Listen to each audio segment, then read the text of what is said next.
Hi, I'm Mike Messier, and this is going to be a new podcast I'm delivering titled Life Lessons with Mikey Messier. Now, I've made some mistakes, I've had some successes as well, and I think in this podcast, what I want to do is provide some life lessons for you, the listener, or the watcher, if you're watching this on video, that you can learn from my mistakes. Basically, it's an old lesson that a wise man or a wise woman learns from his own or her own mistakes, but even wiser person learns from the mistakes of others. And I've made some errors along the way in my life, and I want to be honest and just share them with you. Hopefully, somebody out there will learn from them, learn from my mistakes, do better, and maybe you'll give me a shot. Maybe you'll help me out. Real quick, I want to thank Psychic Medium Angelo up in the New York, New Jersey area for providing this platform. He's going to distribute this for everybody, and give a special shout out to Wrestling with the Future, the Refs Roundtable, all the great shows that are available through Psychic Medium Angelo and his family of podcasts.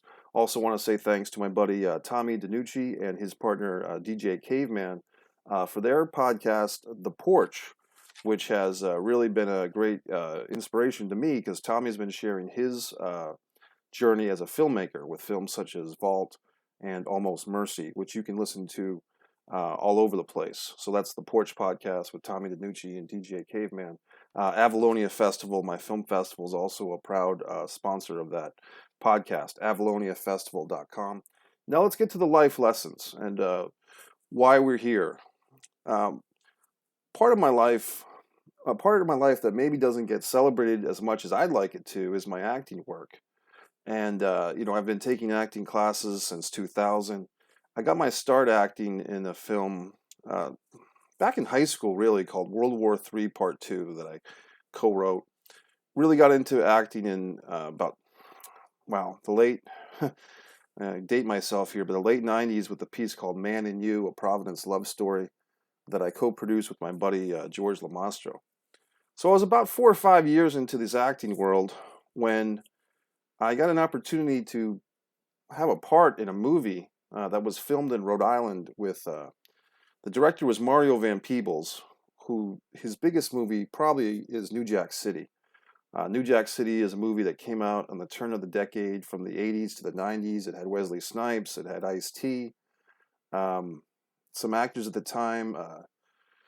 Guy from the Breakfast Club, I think his name was Judd Nelson, um, and Chris Rock, young Chris Rock, was in that movie New Jack City. Mario Van Peebles acted in it, and Mario really had an interesting career. He's still very active. He's a very underrated filmmaker, I think. Mario Van Peebles, as an actor, played Malcolm X in the movie Ali. Now, what does this guy have to do with me? Basically, Mario was coming to Rhode Island, my home state, to make a film. And he was coming off a movie titled Badass, which was Mario's tribute to his own father, who was also a filmmaker, Melvin Van Peebles. And there was an opportunity for me to audition for a role in this movie, which I actually ended up, getting. Now I'm going to tell the story of this and what I learned from this experience. I played a character who was the son of Cybill Shepherd. Now, Cybill Shepherd, some of you know exactly who that is, some of you don't. That's another life lesson we're going to explore, kind of the changing nature of fame. Cybill was on a TV show called Moonlighting in the 80s with Bruce Willis. She was in the movie, a lot of you, film students have probably seen Taxi Driver. She was the political worker who Robert De Niro's character was obsessed with. Cybill Shepherd had a great career. I think she was even a pageant winner, a spokeswoman, I think, for Prel beauty products. She was just all over the place for a long time. Had her own sitcom in the 90s called Cybill. And I got to play her son, so in this movie. Um, the movie was starting around, I want to say it was October of 2005 when this project came into Rhode Island. I believe the budget that I heard was like a $12.5 million budget. From what I heard, I could be wrong. Wesley Snipes from Blade and White Man Can't Jump, he was getting about 3.5 million of that. And there was high hopes for this movie. Like I said, Mario was coming off a big movie called Badass. People were thinking that this new movie, Hard Luck, it was called, was going to be in theaters on Memorial Day of 2006. So a lot of excitement about this thing. At the time, the state of Rhode Island had a tax credit. Tax credits means that movies can be made in a state beneficial for everybody, basically. So everyone was very excited. I went in, I got a call, and this is where the life lessons began. I was working in training. I was training to work for MetLife Insurance. Now, if you know me, you could probably guess that I'm not really, or maybe you can't. I'm just not into insurance. It's got nothing to do with me. I mean, I'm just not an insurance type of salesman. But I was training for this job. I had been working a part-time job at literally a mom and pop insurance company for a couple of years. Very, nice little job I had, and I had a lot of pressure, maybe internally and from family members to get a real job. And so I was training for MetLife Insurance, and I just wasn't, I wasn't doing great with it. I try to have a good attitude, but the systems that we were using with computers, they were going through a change of computer systems. And it was very difficult to keep up with this training because we were kind of learning two computer systems at once, and everyone was getting very confused and frustrated in my training class. People were dropping out. I had a little bit of a sidebar story where I actually had a press pass to go see a UFC fight, the Ultimate Fighting Championship in Mohegan Sun, and I couldn't use the press pass to see the fight because I was in training on a Friday night. So I was kind of resentful of that. When I got the phone call one day on my answering voicemail from LDI Let's Do It Casting out of Rhode Island, Annie Mulhall, who know me for a couple of years, she called me to say, "Hey, Mike Messier, I've got a role for you to audition for." She was very excited, very frenetic. Um, I drove, just 20 or 30 minutes for this audition. Now, I can even go into a life lesson here. The reason why I was even on this casting director's radar, her mental radar, was because about 3 years earlier, I had given her a VHS tape of some of my highlights of life. Some of my highlights of pro wrestling and stand-up comedy and doing guerrilla theater. I had given her this hour and a half long video. It was actually 100 minutes to be exact. And I think I could just imagine her at 2 o'clock in the morning one night popping this VCR tape in the machine and watching this thing and getting the impression that I'd be up for anything. So when she called me in for this audition, she explained that I would be reading some lines for Wesley Snipes movie, and that the character was mentally challenged. And here's another life lesson. During this time, 2005, the term retarded was pretty much used for this character. It was used in society. What I discovered in the year or two of doing this movie, when the movie came out, the term retarded became very politically incorrect. Suddenly, it was not favorable to describe my work as the character as retarded, or that just became very passe, very offensive. And it's interesting how terms that some of us have grown up with, calling people of a certain skin tone black, now you call African American. Some might be offended by the term African American because some of the people aren't from Africa. So I say that just because it's interesting that things can change and the sensitivities can change, usually for the better, for the most part. But the term retarded really became passe, and I got kind of snake bit with that later on. Anyway, going through this audition process, when I first came in for the audition, I noticed that a guy named Vinny Pazienza, who's a famous boxer from Rhode Island, he was also there auditioning for a part either in this movie or another movie. At the time, the film The Departed was actually beginning its casting as well. Of course, that movie became a much bigger success than Hard Luck. I auditioned 2 or 3 times. Each audition I had, the stakes got raised a little bit. It went from just reading a couple of grunts and groans, "Mama, Mama." My character was just basically saying, "Mama, Mama, I want to go trick-or-treating." You can see this on my acting reel, the finished work. Or you can see the whole movie, Hard Luck. But basically, every time I went through this process, there'd be more things to do. I brought some improv to the table. I brought some wrestling action figures to one of the auditions. to play with the action figures. This couldn't this couldn't happen in this day and age. Who knows? But for one of my 4 auditions, I was actually asked to take my shirt off because they wanted to see the bulk or the size of me as an actor, because they really wanted like a giant. They wanted a huge person for this part. Eventually, the movie started filming, and I hadn't been cast yet. The movie started filming, and I got neither the yay or the nay that I'd be playing Eugene in this movie. A little side note, at one point it was said that Sharon Stone would be in this movie, and that the character of Eugene would actually be Sharon Stone's younger brother. That became Cybill Shepherd's character's son. So there were some changes made. But the movie started filming, and there was a lot of anxiety on my part because, hey, if the movie's filming and they haven't cast me or they haven't cast anybody, is this role even going to be in the film? And I found out later from the wardrobe guy that they thought about just killing off the character altogether. Well, luckily for me, they didn't. I was at my apartment one night. I had a friend over, and I got this phone call that it was Annie Mulhall. It was a Friday night. She called me, and she was very, "Oh, Messier, I got the word." I said, "Oh, yeah, what happened?" She said, "Well, they want to use you." And she was very excited. She kind of lured me in, making me think that I wasn't getting the part. Then I did get the part. This video, if you're watching the video, is not terribly flattering. This might be better served as an audio podcast. But in any event, I did get the part. So I come in for the movie was filming in December of 2005. I mean, once again, when, and I'm just giving you some inside secrets as much as I can. When a movie typically is filming in December or even January, it's usually because they're trying to save some money. Most productions, if they can, avoid the Christmas season. They avoid the holiday season. If a film, is filming during that time of year, it's nothing against the film. It's just that you realize that the money considerations are there. They're trying to get the most out of their budget, because a lot of people don't want to work if they can avoid it in the holiday season. But here we were, the holiday season, October, November, into December of 2005.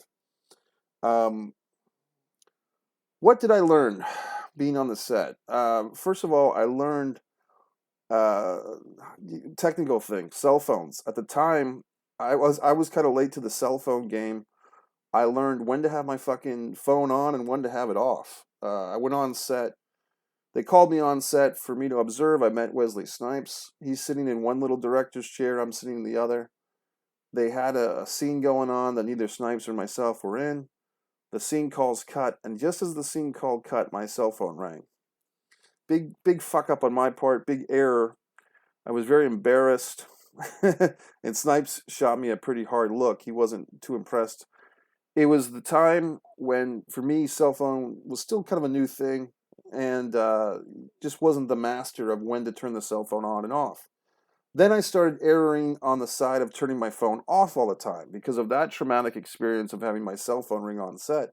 I started turning my cell phone off all the time, even to the point when I was once in another trailer of another actor, just hanging out on set, and they were trying to reach me by my phone, but my phone was off because I was so traumatized by my phone going off. So learn some life lessons there, simple cell phone control. And now I'm very much a jerk. If I go to a movie as a paying customer to see a film and someone's cell phone goes off in the theater, I get very pissy and I'm one to speak up and, hey, turn your phone off. So, but actually being on the set of a movie and having your phone go off is not a good idea. The other thing I learned was, my relationship, here I was playing Cybill Shepherd's son. I was very respectful of her. I did not try to buddy up to her. I think I could have cozied up to her a little bit more, to be honest with you. I could have been a little more personable. I could have been a little more, I don't know, gracious. I think I did give her a card, as a matter of fact. I think I gave I made a card for Cybill Shepherd thanking her, and I think I passed it on to somebody, like the hair and makeup person who gave it to her, something like that.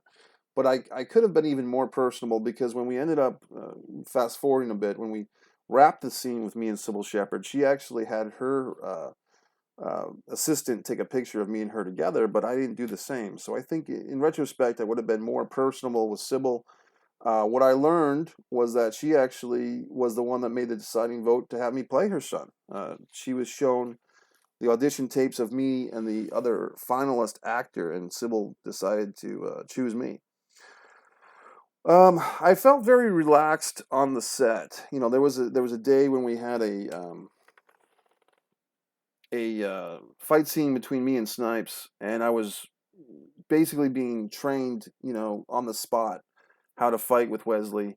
They did they did have a supposed stunt man for me for this fight scene that said, "Hey, Mike, if you want to use a stunt man, you can." He was about 5'8" and 140 pounds, which I was about twice this guy's size. So I said, "I'll do my own stunts." Um, but I did feel very good and very confident. When we actually got to the fight scene, which was really my first day of action on this thing, Wesley Snipes really kind of balked at the fight scene. Like he did not understand it. He did not understand why his character would be fighting my character. And Mario Van Peebles, to his credit, called halt in the action, and they rewrote the script on the spot. Now this is where things got very interesting. What I learned here was that Mario, in my opinion, was doing a great job as a director. He had an actor who had a problem with the script, and rather than getting to a pissing contest with Wesley Snipes, Mario rewrote the script and basically had his character take over a lot of the fight scene, his meaning Mario's.